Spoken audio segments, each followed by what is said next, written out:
love, techno, cunt. Bonjour, hello, gumo, salam. This is Amin, and another episode of Love Techno Cunt. After last week's episode, which was quite sad, I want to talk about something more lighthearted, about something more, more that everyone can grasp. I feel like, which is social media and creating my own brand and how my social media appearance and just my digital appearance has changed over the years. I think I have a lot to talk about this. I don't know if I have a lot to talk about this topic because I feel like this is a topic that just came up of. Like I didn't know what kind of topic I want to address today, but I knew I wanted to talk about the internet and about especially Instagram because I'm very active there and I want to give people a little bit of a behind the scenes glimpse of how my social media strategy really is and why I post the things that I want to post. So as usual, I have asked myself some questions. I prepared them. So let's go with the first question. How has your relationship to social media changed over the years? And what was the moment where you felt like, fuck it, I'm going to post what I want? I feel like I've always watched YouTubers and Instagrammers and influencers in general, and I feel like most of my views of life come from internet people who I admire, people who also I kind of dislike, and people who I also find just creative and queer and inspiring just in general. And now that I know who I am, and now that I know that I'm a very loud, bold, extroverted person, I can understand that my younger self always wanted to be that. And I've always admired the people on the internet that were able to express themselves fully, that were able to do these crazy makeup looks or talk about politics in this very passionate way or just live their lives and were able to document it through video blogs or blogging or just beautiful photography. And there was always something very inspiring to me when I think about these people. But I never had the guts to do it, to just put myself in my room, put the camera on and do it. It always cringed me, and I think the cringe and the lack of courage came from shame. The shame of having a low self-esteem and always being judged for what I did. Like, I was always very quirky, and my quirky self was never allowed to be loud or be creative or I never allowed it myself. Like, I never knew that I had the guts or the extravagance or the social skills, the what's it called, the talking skills, speaking skills to do that. So all in all,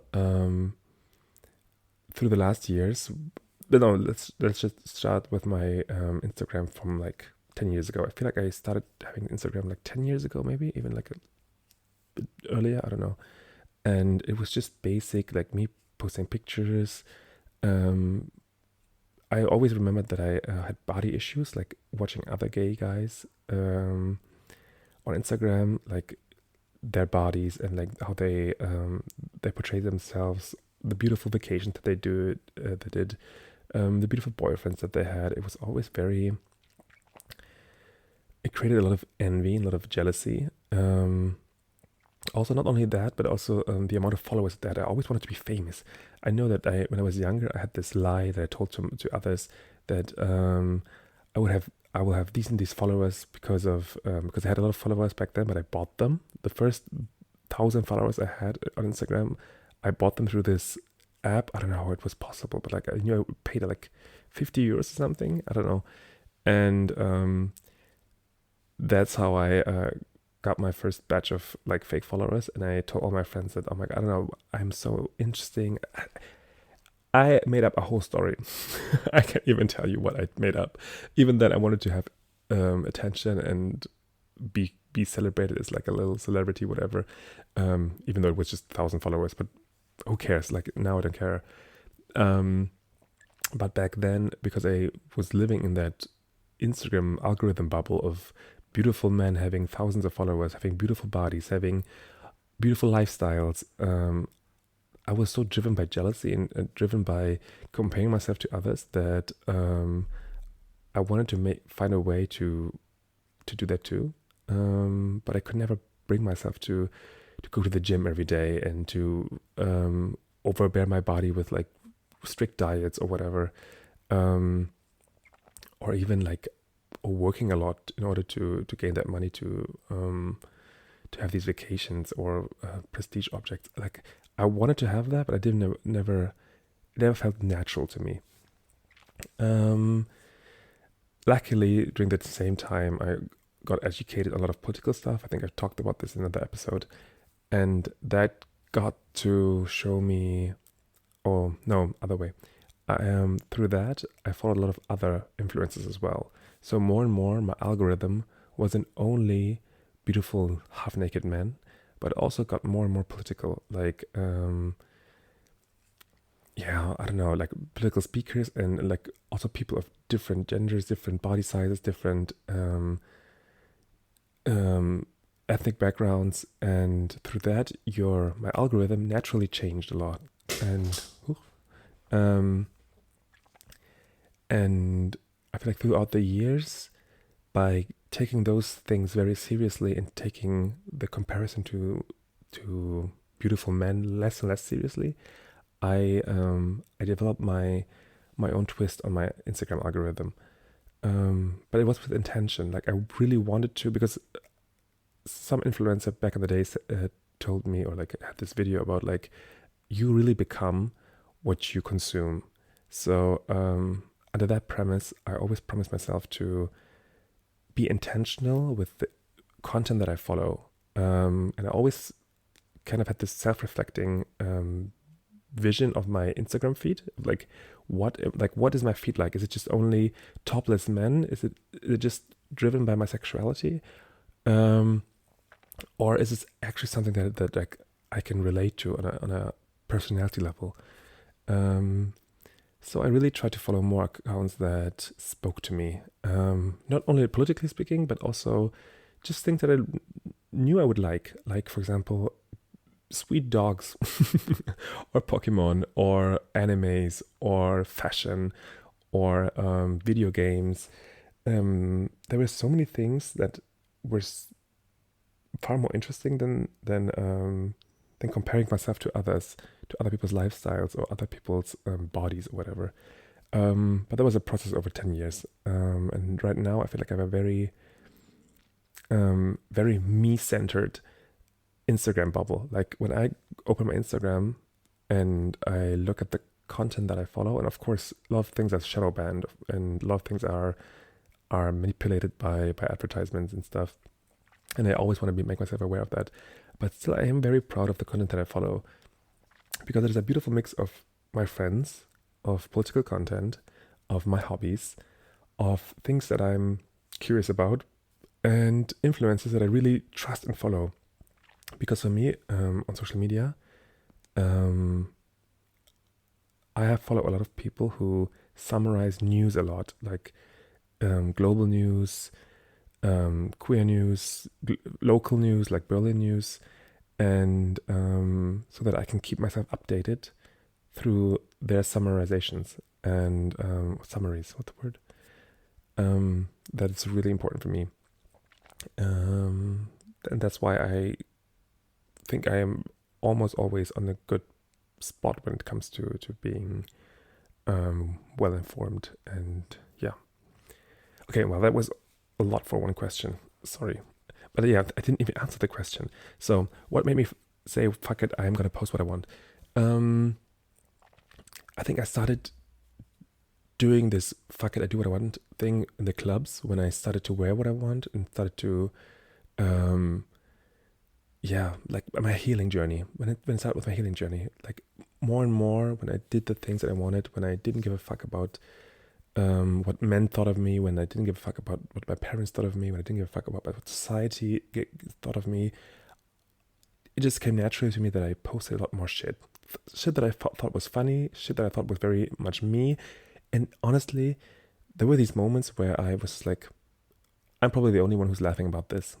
And as long as I'm laughing about this post that I'm going to post, then honey, that's worth it. Because at the end of the day, I know that I'm the only person, okay, maybe I'm that person who watches my Instagram story so many times that I need to enjoy it, right? Because I love myself and I love the things that I post. It's like a little diary to me. Yeah, anyway, second question. What does it mean to create your own brand or own aesthetic when you're queer, non-binary, political, and complex? Ooh, I am complex. So creating my own brand really meant to me that I can be myself and stop the cringing and stop the people pleasing. Because there was a lot of self cringe whenever I wanted to post something. When I post something in the past, I was like, ah, fuck, this is what that person think. Oh gosh, this is too sexy for my parents. This is too try hard for the gays. This is too many posts for a day. Nobody would laugh about this. What am I thinking? My high school bullies would just laugh about me. Like all these voices in my head, all these people that are trying to please, but my gut feeling wanted to post that anyway. So why didn't I do it? And the question is because I didn't have courage and I was too ashamed. So creating my brand on Instagram is doing what feels good to me, but also knowing what I want to be, what I want to portray. So my strategy for Instagram is I want to be an activist, yes. I always want to make sure that people know what I stand for, and I always want to make sure that people understand why I'm the way I am, because nothing as me as a person is just standing in a vacuum. Like my fashion, the way I talk to people, the way I hold myself, my confidence, it's all connected to my politics. My queerness is caused by my activism because knowing political stuff made me realize a lot of queer dynamics, understanding gender, understanding queer theory, understanding sexuality. So my confidence that I have portrayed on the internet is, or not only on the internet but also offline, is can only be understood if I am the activist that I am, because the activism allows me to be loud and proud. But on the other hand, I don't want the activism to be the only thing that my internet presence portrays. I am not just an activist. Activism is just a part of me. Politics is just a part of me. I refuse that it takes over my life because that will be detrimental to my mental health. I am also a fashion baby. I am also a dance for diva. I'm also a nerd. I'm also just a clown. Like the amount of just ridiculous memes I'm gonna send every day, and that all these things are part of me, and all these things I want to portray on my Instagram. Of course, I curate. Of course, I look and watch how much of what I already posted.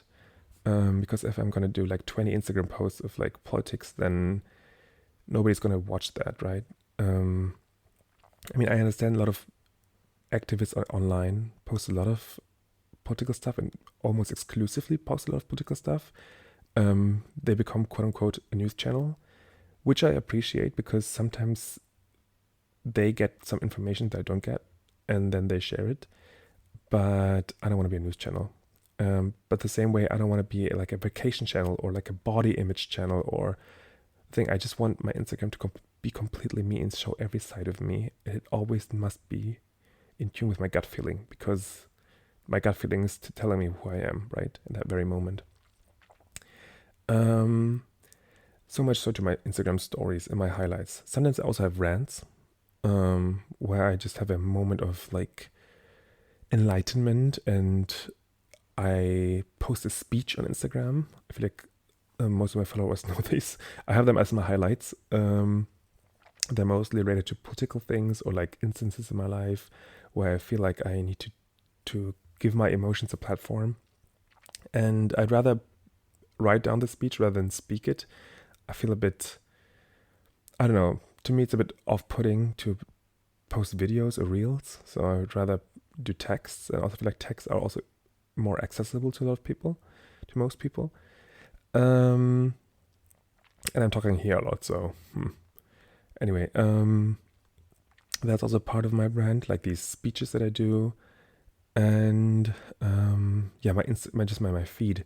My feed has become more of my alter ego, like portraying them and giving my audience, my followers, a view of how I view myself as Eshk. That's my feed. But my story, I think my Instagram stories are what really drives my image on Instagram, because they're just like my thoughts brought to existence. And I think as a person who loves to walk around the city, who loves to take photo shoots in front of like mirrors and blah blah blah around, yap around and send memes and talk shit, I feel like my Instagram stories are just the perfect image of my brand. And I also love my little logo that I have. I created it with ChatGPT. Yeah, sue me, whatever. ChatGPT is shit, I know.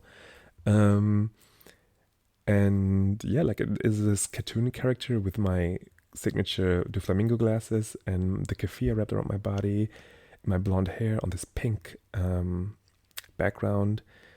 Just completely the essence of me, with my striking blonde hair, with the keffiyeh that symbolizes so much resistance inside of me, and the glasses that just represent my queerness.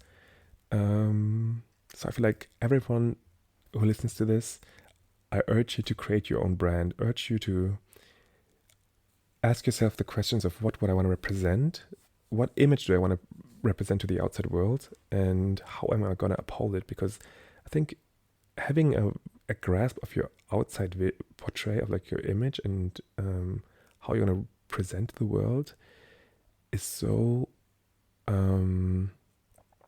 what's it called, empowering, and it leads to so much confidence and understanding of also how you want other people to see you. So you're in constant self-reflection mode. Yes. And social media really helps with that, because you can really curate and I don't know, mix and match the things that really tune to you, right? Like, for example, memes or outfits or I don't know, locations where you go to, vacations. All of these things communicate something of you, and everything that you put out on the internet or on social media is being communicated toward the others, to what your followers, and they will then have an idea of you. And I love to have control of the idea that other people have of me. Of course, people who know me offline and close friends of mine, they don't have the idea of me. They know the whole me, and I don't want to be in control of that. That should be a natural thing, like an organic relationship through connection. But for strangers, for followers, for people who just know a glimpse of me, I always want to be. I will always hold myself to a certain standard, because it's important to be in control in these internet spaces, because false narratives are being created so easily. And yeah, that's why I always want to be aware of the things that I consume. So if I can give you little gifts here in this episode, I would say take charge of your algorithm. See what things are being fed to you through your Instagram feed, through the stories that Instagram puts you, or TikTok, or whatever social media platform you use. And secondly, make yourself aware of the things that you communicate to the outside, because everything that you communicate to the outside creates an image of you, an idea of you, and it better be in tune with your values and your personality, because everything else is just people pleasing, or I don't know, a wrong idea. So that was an interestingly long episode. I didn't know I would be talking so much about this. Do you have other questions? What advice would I give to someone who's afraid to be seen online? Just do it. Just do it. This is your fucking Instagram. No matter who cringes, like I even have friends who tell me that they think that my Instagram stories are cringe and they can watch it. They always roll their eyes, and I still don't care. I don't give a fuck. This is my fucking Instagram. If you don't like it, go somewhere else. Don't unfollow me, block me, whatever. This is my platform. Like, I'm not doing this for you. I know that the people who watch me will watch me, and if I want to teach everyone something, I'm going to teach you. But what I'm going to do is my thing, and I will not let anyone help me back on my own fucking platform. Like, my Instagram is an extension of my body. It is something that was given to me, and is my extension to the outside world, especially to the global world. Like, don't forget that our physical body is just local, but our digital body, or social media, is global. And isn't that the beauty of it? Like, and you want to be in control of your digital body, because your body, your choice, right?